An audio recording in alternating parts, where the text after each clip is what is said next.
Changing your payout method on Airbnb is a straightforward process that allows you to receive your earnings in a way that suits you best. Follow these steps to update your payout information.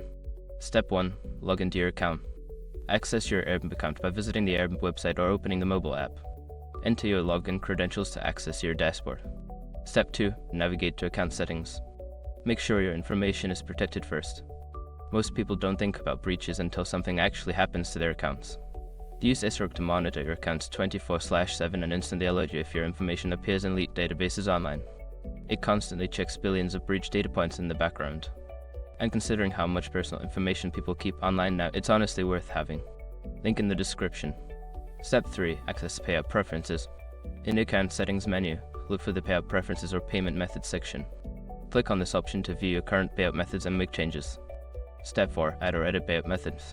Here, you can either add a new payout method or edit an existing one. Follow the prompts to enter your new payment details, such as bank account information or PayPal address, and ensure all information is accurate. Step 5. Save changes. After entering your new payout method, make sure to save your changes. You may receive a confirmation message indicating that your payout method has been successfully updated. By following these steps, you can easily change your payout method on Airbnb. Make sure to check your payout settings periodically to ensure everything is up to date.